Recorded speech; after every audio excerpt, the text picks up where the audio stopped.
Hello everybody and welcome back. Today we are hopping out of the virtual world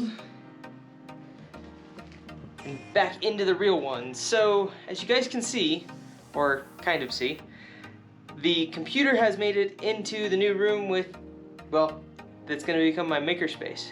So today we are going to be covering the three major points that I have done over the last couple of days, why I did them, and how they can help you improve your makerspace. So first off, have a decent setup. So if you guys only, wow, that is lovely on the lighting. If you guys only have a computer or a laptop with something, make sure it's a comfortable place for you guys to work. I have a nice chair. It's worth investing in the nice chair. I like my computer. It's essentially just an accumulation of upgrades over the last 10 plus years. And my desktop every once in a while gets refreshed. It needs another one, but that's the current iteration. I've got 5 monitors, some nice surround sound speakers, nice keyboard, mouse, and a desktop that will do everything I need. So that's my first tip. Have a setup that's A, comfortable, and B, does what you need. Number 2, which should fix a lot of the current problems that I'm having with everything right now, is lighting. So this tiny little lamp, I'm gonna turn it off and we'll see how this goes. This tiny little lamp, it doesn't put out much light. So I've actually got one on the camera, that's why you can still see me a little bit, but this thing does not put out much light. It's super dark, and I will turn off the camera, or off the light, and you can hardly see anything. Super dark, doesn't work so well. But one of the tips,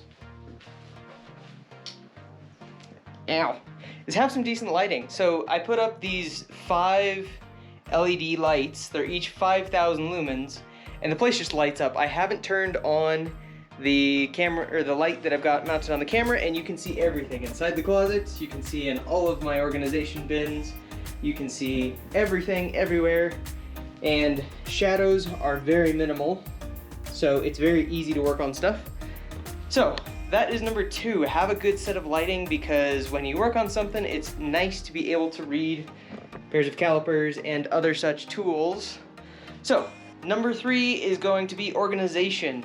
So I have all these little bins, and the nice thing about them is that they just pop out. So when you are actually working on a project, you can pull out something like these little wood inserts.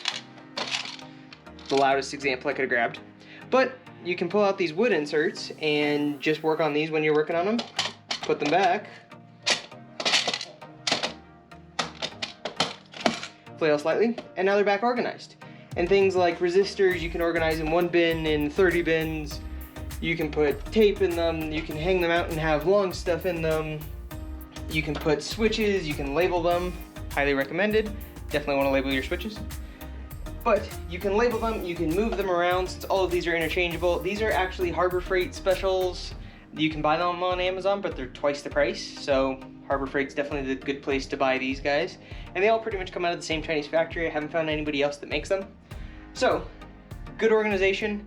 These are for all of my small parts, switches, buttons, potentiometers, resistors, basically everything that fits inside of them. Then for big organization and things like projects, I have these giant cubes. You guys have seen them in the past, but I really like them for projects, storage, organization.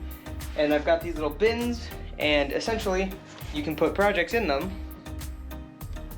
And unless I show them to you guys don't get sneak peeks. But a little bit of shelving in there, a couple of old components.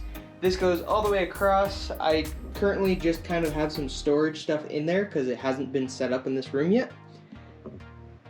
But yeah, those are the 3 things that you definitely need to have. A comfortable workspace, good lighting, and good organization and storage. So those are kind of the 3 foundations, and we can build from there. Hopefully this is going to be a nice organized makerspace. We'll see how it turns out, but I'm really, really hopeful that this is going to be phenomenal and really nice to work in. So if you guys like this video, definitely like, subscribe. Come back, because we are doing a whole lot of stuff in this corner later. It is purposefully empty, as well as this corner over there, because that is the top of the new electronics bench. But you guys are going to have to stick around to see, because that's coming up very soon.